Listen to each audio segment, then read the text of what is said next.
Your gender, something very personal, but can also be very outward. Well, now the government wants to have a say in how it is expressed for minors, based on the testimony of one woman from California. What about what Idahoans think? The Child Protection Act isn't the only shot taken against minor trans rights. Our senators in Washington are trying to protect kids in schools, and they're threatening funding to do it. Yesterday was National Signing Day. Hundreds of kids from Idaho and around the country signed to play sports in college, all with the click of a button. Not long ago, though, there was a lot of buttons, followed by the screeching sound of the fax machine. It's been said over and over, especially the last couple of years. Parents are the last line of defense when it comes to the welfare of their children. Whether it's wearing a mask, getting a vaccine, what they learn in schools, or what schools their kids go to. Parents know best and should be trusted to make the best decision as to what's best for their children. Unless it comes to children who are part of the LGBTQ+ community. Then it's our elected leaders who seem to know best. From what books or bathrooms are made available to how someone identifies, the pronouns they use. This afternoon at a speaking event at the State House, the Idaho Freedom Foundation presented their best case for parents and families' decisions being limited in Idaho. Chloe Cole is an 18-year-old woman who regrets going through the transition to be a boy. Growing up in Northern California's Central Valley, she says she realized at an early age she didn't quite feel like she fit in as a girl and began exploring the idea of transitioning at age 12. She told her friends and eventually her parents, who sought out the help of a therapist who affirmed Chloe's identity. She says she started on puberty blockers at age 13, had a mastectomy, a double mastectomy at 15. Chloe says her journey into gender dysphoria was encouraged by what she saw online. And she was told by her therapist and doctors the only way to treat dysphoria was to transition. My parents, and especially my dad, initially objected to this. And they wanted me to wait until I was 18 and responsible for myself to make the decision. But their hand was forced by the doctors. They were told that there really wasn't any other option. None other had been presented to them. And they said that there was less than a 1% to 2% regret rate, that it was clinically insignificant. And if I were not affirmed in my identity, they said I would be at risk of suicide. I found out that I was being lied to, not only by my doctors, but also by this community of people who I thought were like me and supported me. And that there are many more people in my situation. Many more people would be relative, while actual numbers of how many people have undergone gender reaffirming procedures or processes aren't known, because there isn't a reporting requirement other than those who use insurance to pay for it. What is known is the number of those who have a regret, who regret their gender affirming surgery. They know that's less than 1%. For example, the National Institute of Health compiled 27 studies and found out of the nearly 8,000 patients in those studies who did have gender affirming surgeries, both male and female, 77 had regrets. Chloe says by the age of 16, a year after her surgery, she began to doubt her and her family's decision. So she stopped taking testosterone at 16. And within the next year and a half, she has become the face of stopping transgender surgeries for minors, which is why the IFF paid her to stop in Idaho this week. Gender dysphoria really is a mental health condition. And yet we're treating it with surgeries and physical interventions. There is not a single other mental health condition that we do the same with. And yet it's perfectly fine for children who wrongly feel that they're the opposite sex to be mutilated and castrated. Chloe says she blames her doctors for pushing this treatment and not acknowledging her regret when she tried to tell them about it. She said her parents agreed to this procedure only under duress, which is why last fall she filed an intent to sue claim against her doctors and the medical companies that allowed it to happen. Okay, so the basis of this assembly was built on the back of a bill which was introduced this week in the House Judiciary Rules and Administration Committee. On Tuesday, the chairman of that committee, Republican Representative Bruce Skog, brought forth, once again, his Vulnerable Child Protective Act. Representative Skog wants to make it a felony for anyone to give puberty blockers, hormone therapy, or perform gender reassignment surgery to anyone under 18 who is, as he wrote it, struggling with gender dysphoria. With House Bill 71, he's amending an existing law against female genital mutilation that was passed back in 2019 to include these transgender treatments and to include male genitalia. Last year, when he tried it, it included a life sentence in prison for those that violated it. Even with that extreme enforcement, it did pass the House, but it died in the Senate. This time around, he reduced the punishment to 10 years in prison. I will say children in Idaho are suffering from these procedures, so-called therapies, and having healthy body parts removed. Sometimes that involves a girl of 15 having double mastectomies for sex change purposes. However, Representative Skog can't prove that Idaho children are, quote, suffering from these procedures because he hasn't brought any forward. Probably because there isn't any reporting requirement for such treatment. So Representative Skog has no idea how many transgender teenagers are in Idaho or are getting such treatment, which is probably why they had to bring in somebody from California to make their case. And why Representative Chris Mathias, who voted yes on this bill, by the way, said this during Tuesday's committee hearing. I know that when we talk about this, the magnitude of the perceived problem is presented as if what we are talking about is quite common. I think, to use your words, Mr. Chairman, a lot of teens are harmed by this. Unlike last year, this year, I would really like to hear from an Idahoan who has had this happen and regrets it and would be or would have been a beneficiary of this law had it been in place. Last year, we only heard from people out of state. I want to hear from someone who lives here, has lived here, and plans on living here to hear how this would impact them. And that's a great point. So where might there be someone who lives here, has lived here, and plans on living here that we could ask how this might impact them? Okay, so see the gentleman sitting in the front row of that committee meeting, shaking his head while Representative Skog says children of Idaho are suffering from this? Well, we heard from him. The fact that my child is trans is probably one of the least interesting things about her when you get to know her. You know, she's a pretty amazing person. That is Preston Thompson and his transgender teenage daughter, Lynn. Their family, in fact, lives here in Idaho and would certainly be impacted by any legislation regulating gender-affirming care. That's because Lynn is on puberty blockers and hormones right now, has been for years. But the Vulnerable Child Protection Act would stop that unless her parents would, want to be felons for supplying this type of treatment. This pending Idaho legislation has pinned them under this fear for 2 years now. They sat down this morning with Andrew Bartline. Of people who have showed up today. It's been a year. Specifically for Lynn Thompson, it's been a good year. That's made me happier. That's been a good thing for me, and my legal name change was a very good thing. That's one of several changes in Lynn's life. She's a 16-year-old transgender girl. Her safety is our top concern. With the full support of her father, Preston. We've known since Lynn was about 6. I think I mentioned that last time that we talked. How would you know that? For me, I could always sort of feel I didn't really get bad gender dysphoria until puberty started happening, and then it just kept getting worse. But when I was a little kid, I always just huh. About being a guy, and I always identified more with and felt more like a girl, but I just didn't have the language or means to express what I meant by that. A large part of that expression today is puberty blockers and estrogen hormones.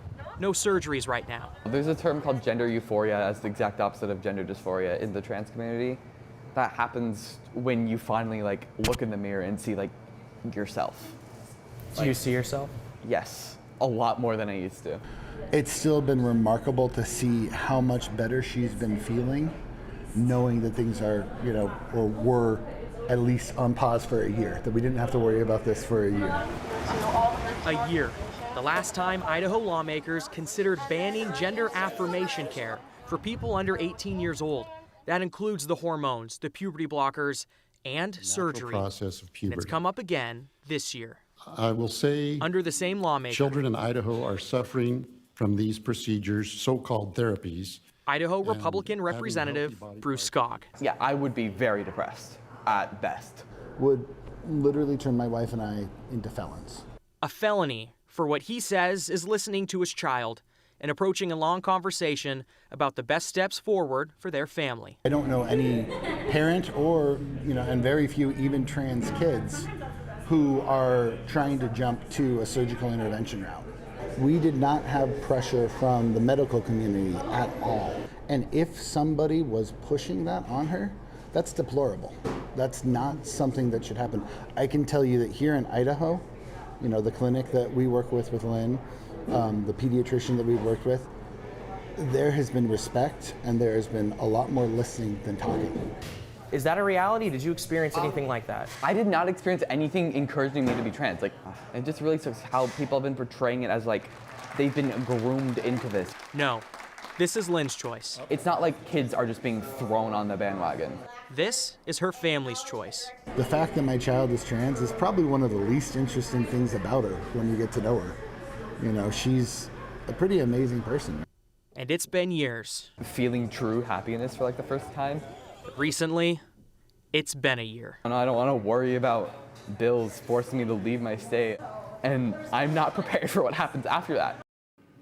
And we talked with Preston Thompson, Lynn's father. Something that really upset him is being told what he can and can't do as a father. He said that, you know, it's an individual case-by-case situation for every family, and it's been a long, drawn-out conversation, Brian. These things don't happen overnight. Now, when we talked with Lynn about what that process has looked like, she went and talked to a doctor, talked to a therapist, went through a bunch of different avenues, and I think it was about a year after she came out to her family until there was any sort of blockers or any sort of hormone treatments, you could say. Right. And I would be safe in saying we've talked to a couple of transgender teenagers, adults, about how this idea of performing a gender-affirming surgery under the age of 18, I don't know how prevalent that is. And I know that we don't know how prevalent that is, but even talking to members of this community, it doesn't seem like it is. Yeah, and in Lynn's situation, and from the situation that it sounds that her father's privy to and their peers, that's not something they're looking to do right now, but they're also upset that they don't think it's something that the government should be telling them what they can and can't do right now. Again, that's their perspective, and that's what they're looking at right now. Which seems to be kind of a trend here in Idaho lately. Thank you very much, Andrew. So this anti-transgender for minors legislation isn't just limited to Idaho by any stretch. All you gotta do is take a look around the country and see how many laws have been passed in the past 2 years or so that have made life more difficult for the LGBTQ community. And now, thanks to 2 Idaho senators, that legislation has gone federal. Senators Jim Risch and Mike Crapo are proud to announce they have joined in co-sponsoring the Parental Rights Over the Education and Care of Their Kids Act. Say it with me. P for parental, R is for rights. Okay, we got that. O is for the over. We're highlighting the in acronyms now, apparently. E is for education, but don't worry about the and in that one. And then C, we go to care, now of. Okay, throw that away. T, wrapping up the protect part for there, and then just add Kids Act at the end. There it is. That makes sense. Anyway, they want to prevent schools from concealing information about students' gender from their parents. The Protect Kids Act would restrict federal funding from any elementary or middle school that allows students to change their pronouns, their gender markers, or sex-based accommodations like locker rooms or bathrooms without the consent of their parents. Crapo says it will make it possible for parents to be actively engaged in their child's education, he says. Risch adds, schools shouldn't promote harmful ideologies. We asked both senators to speak with us about the who, the what, the why of this bill, with no response. But you can bet this is all based on the proposed transgender policy that got a lot of attention in the Caldwell School District and is already in place in several school districts in Idaho.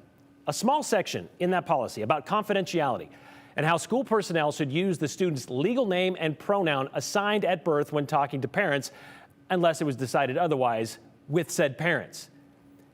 The question is, do they really think that this is done for the sake of deception? Or, as Senators Risch and Crapo believe, this is done because many schools are pushing a particular agenda and want to undermine the rights and authority of parents? Maybe that confidentiality clause is part of the policy because, as you heard Chloe say, she came out to her friends before she came out to her parents. And maybe there's something to be said for a student having a safe space that may not be in their home. Because maybe their parents believe their child's sexuality or gender is, quote, a harmful ideology. This bill was introduced the same day Senator Chris Trakel put out an editorial about the Caldwell School District policy, the same senator that was part of the disruption that shut down last month's school board meeting in Caldwell. He said, I cannot condone the passing of policies that accommodate a small population at the expense of the majority. Yet he and his colleagues are okay with passing a law that only applies to a very small population, those that regret a gender transition, at the expense of the majority, those who are very comfortable and happy with it.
Senior year of high school, you got the dreams of independence, maybe the prom, parties, and for some, playing sports at the collegiate level. Yesterday was that magical day where student athletes signed their dreams into existence, otherwise known as National Signing Day. Seniors across Idaho and the country signing their letter of intent to play a sport in college. But this tradition of signing has become more of a ceremony over the years, a click instead of a literal John Hancock, all because of the override of one cog in the signing day wheel. Remember the fax machine? Not that long ago, student athletes signed their letters, actually signed them, then walked over to a fax machine, typed in a fax number, probably something with a different area code than you're used to, and the paper just rolled it in, waiting for the screen to give the all clear. When congratulations were in order, that's when everybody kind of celebrated, when it finally went through. But for Gen Z, boy, today's high school seniors, the sound is a little bit foreign. That sound of the fax machine has been for several years. Tradition that has turned from minutes and the anxiety to now just seconds. Instead of heading to the fax machine disguised as a printer, athletes grab their phone, they snap a picture, send it out directly to their new schools, and then, of course, post it on social media. Yesterday, hundreds of those athletes from here in Idaho signing their letters of intent. Yep, the laptop, just send it all out. The real MVP this time, the phone, probably. Congratulations to all of those athletes.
Let's go cross country. We'll show you the 30-day outlook for the entire month of February. What's on an average that they anticipate. This is it down here in the southeast. This is well above average. This is above average, and this is just above average, okay? This is about average right along through here. Then you get over here for high temperatures. This is below average.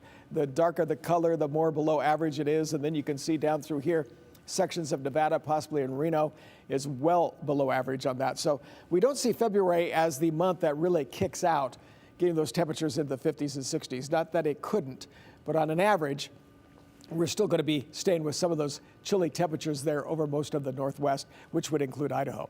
And we see it for today. Even though we warmed up, celebrating on this one, 40 degrees for the high temperature, so we did it. By Thursday, temperature getting up to 40 degrees, likely going to still continue to climb as we continue into the weekend, but it does stop at about Saturday. But we got a 47 for Saturday at this point. So tonight, we've got 35 degrees at 6 o'clock. Temperatures really start to drop, but the clouds come into the picture, so we're not quite as cold as the 16 degrees that we had for this morning. Now, this is the general temperature trend for the next 10 days. And you see, we do have those 40s.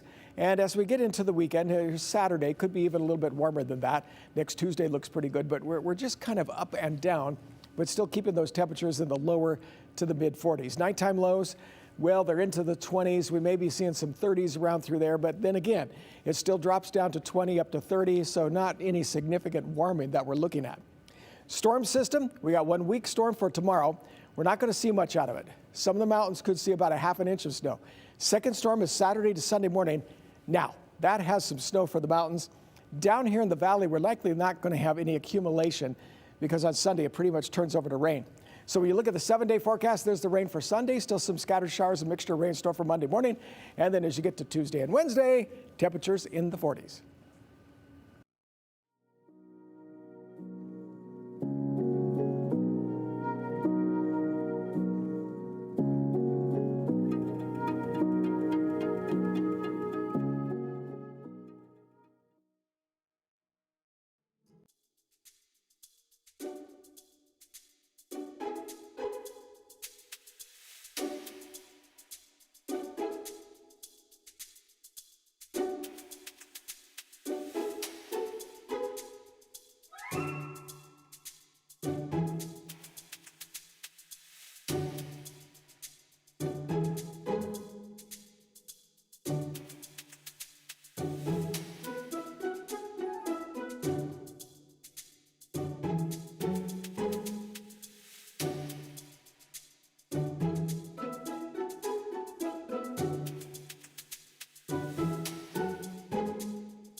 All right, we tried to give a little extra time here at the end of the show. We got so many text messages that they're still coming in from today's show and today's topic about the Child Protective Act that has been introduced by Representative Bruce Skog in the Idaho legislature.